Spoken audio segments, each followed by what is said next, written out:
Tara, pasok tayo sa loob ng The Get Up Hardware Graffiti. Check natin kung ano meron sa loob. Siyempre, andito ang manager. Si manager, ano pangalan mo, manager? Joaquin po. Joaquin the manager. Happy anniversary, Joaquin the manager. Anong wish mo? Sana tuloy-tuloy lang yung get up. Yes sir. Check natin yung mga items nila. Uy, meron silang mga damit, merch. Kung kailangan ng mga kakaibang mga t-shirt, eto, ayan. Gawa yan ng mga artist ng The Get Up. Wala niya sa mall. Dito lang. Sa streets. Mga brands ng cans.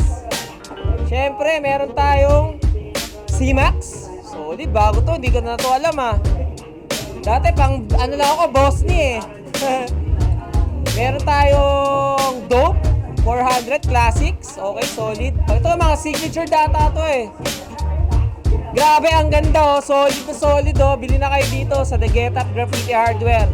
Pampagaling tong mag-art, mag-paint. Sa mga mahiling mag-bombing Ito, mahiling mag-bombing.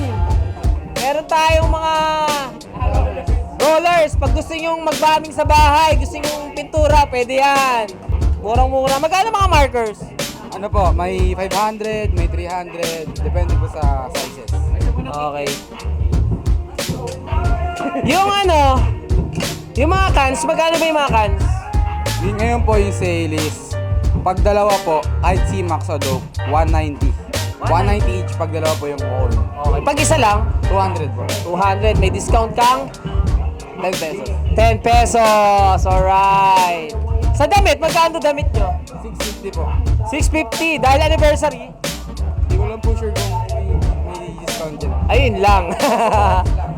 Pero cash, 650 meron sila. Drop by lang kayo dito.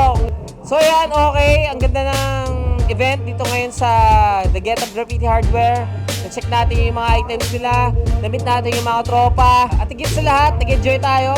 So, abangan nyo kami sa mga susunod na mga skate park, skate spot, graffiti shop, at kung ano-ano pa. Maraming salamat. Skate safe. Hanggang sa mali. Mga kalundag, paalam.